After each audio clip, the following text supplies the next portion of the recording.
ભારે વરસાદ વચ્ચે નડિયાદના મુકમપુરા ગામની ગર્ભવતી બહેનની સફળતાપૂર્વક પ્રસૂતિ કરવામાં આવી। એસડીઆરએફની ટીમ અને જિલ્લા આરોગ્ય તંત્રની સંકલિત કામગીરીથી બાળક અને માતા બંને નડિયાદ સિવિલ હોસ્પિટલમાં સુરક્ષિત। ખેડા જિલ્લામાં ભારે વરસાદને કારણે ઠેર ઠેર પાણી ભરાયા અને સામાન્ય જનજીવન મુશ્કેલીઓનો સામનો કરી રહ્યું છે। સમગ્ર જિલ્લા વહીવટીતંત્ર 24 કલાક ખડે પગે કામગીરી કરી લોકોને પાયાની જરૂરિયાતો અને સવલતો પૂરી પાડી રહ્યું છે।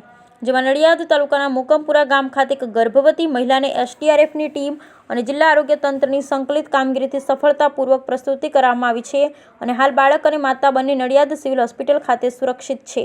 વિગતે જોઈએ તો નડિયાદના મુકમપુરા ગામના હિનાબેન વિશાલભાઈ રાવળને 27 ઓગસ્ટના રોજ રાત્રે પ્રસૂતિનો દુખાવો થતો હોવાથી તેમના પતિએ આરોગ્ય કર્મચારીને ટેલિફોનિક જાણ કરી હતી, જે માટે આરોગ્ય અને આશા કર્મચારી દ્વારા તેમને ગામ બહાર લાવવા પ્રયાસો કરેલ પણ ગામમાં પાણી ભરાયેલ હોવાથી હિનાબેનને બહાર લાવી શક્યા ન હતા।